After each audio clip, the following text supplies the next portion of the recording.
છોટાઉદેપુરના ટુંડવા ખાતે યોજાયેલા આદિવાસી જનજાગરણ સંમેલનમાં ડેડિયાપાડાના ધારાસભ્ય ચૈતર વસાવાએ શિક્ષણ મંત્રી કુબેર ડિંડોરના નિવેદન સામે આકરી પ્રતિક્રિયા આપી હતી।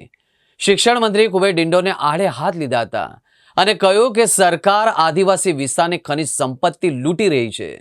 તમે બધા જાણો છો, આપણા શિક્ષણ મંત્રી અમારા નર્મદા જિલ્લામાં આવ્યા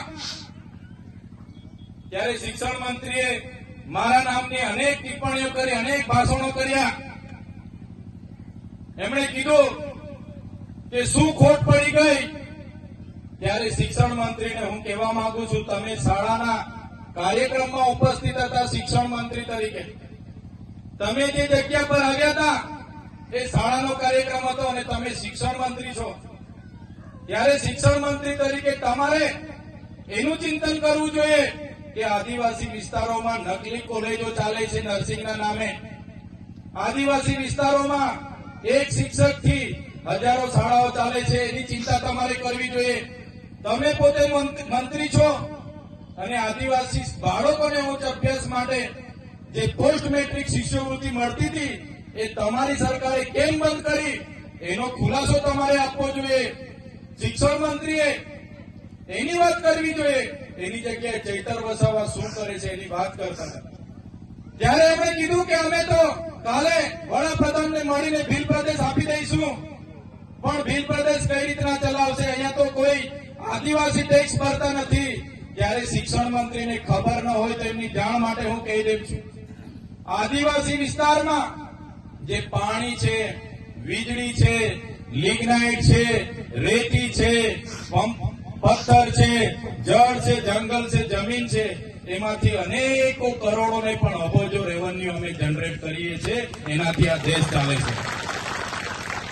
અમે કોઈના પર ભીખ નથી માંગતા, અમે સવારેથી લઈને અમે ટેક્સ ભરીએ છીએ, માચીસ થી લઈને જે પણ સામગ્રી અમે લઈએ છીએ એનો ટેક્સ અમે ભરીએ છીએ, અને તમારા મળતિયાઓ, એનજીઓ, એજન્સીઓ, કોન્ટ્રાક્ટરો ટ્રાઇબલ સપ્લાયનું કરોડોનું બજેટ સગે વગે કરે છે। ત્યારે આદિજાતિ વિકાસ વિભાગે, તમે મંત્રી છો તો આદિવાસી બાળકોની સ્કોલરશીપ કેમ બંધ કરી એનો ખુલાસો તમારે આપવો જોઈએ।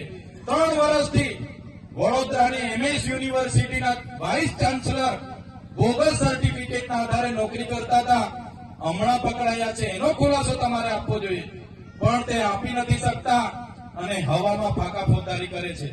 ત્યારે ભીલ પ્રદેશ અમે કાલે આપી દેવાની મોટી મોટી વાત કરતા હતા, ત્યારે આપણા સમાજના એ પાર્ટીમાં રહેલા નેતાઓને કહેવા માંગુ છું, તમારી સરકાર અને તમારા સંગઠનમાં તો તમારું કઈ ઉપજતું નથી, અહીંયા આવીને ફાંકા ફોદારી કરવાનું છોડી દો, આ સમાજ માટે કઈ કરો।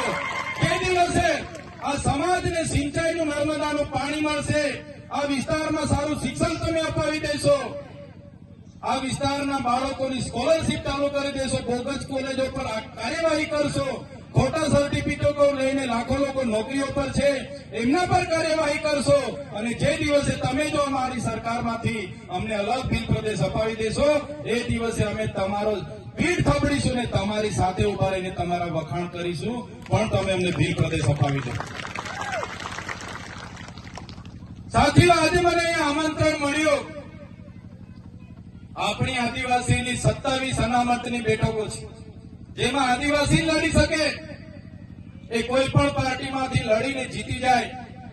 આજે 27 ધારાસભ્ય આપણા આદિવાસીઓ વિધાનસભામાં બેસે છે, પણ આટલી મોટી સમસ્યાઓ વર્ષોથી આપણી ચાલે છે, તો તે ડબલ એની જમીનો બધી દાહોદ હોય, મહીસાગર હોય, પંચમહાલ હોય, કેવડિયા હોય, નર્મદા હોય, આ સરકારના અધિકારીઓ શ્રી સરકાર કરીને બધા એમના મળતિયાઓને આપી દે છે। એક પણ નેતા આદિવાસીઓની જમીનો માટે, એક પણ નેતા આદિવાસીઓના શિક્ષણ માટે, એક પણ નેતા આદિવાસીઓના આરોગ્ય માટે બોલવા તૈયાર નથી। બધાને પોતાની ટિકિટોની પડી છે, જ્યારે પાર્ટી ઊંચી આંગળી કરવા ગઈ ત્યારે ઊંચી આંગળી કરે છે। એમને ખબર છે 2 હાથ જોડીશું એટલે તાલુકાની ટિકિટો એમને મળે છે, પગે પડે એટલે એમને જિલ્લાની ટિકિટો મળી જાય છે, અને ઉપડા પડીને દંડવત કરી દે તો ધારાસભ્યની ટિકિટ મળે છે। એ જ આપણા નેતાઓ પાર્ટીઓમાં કરી રહ્યા છે।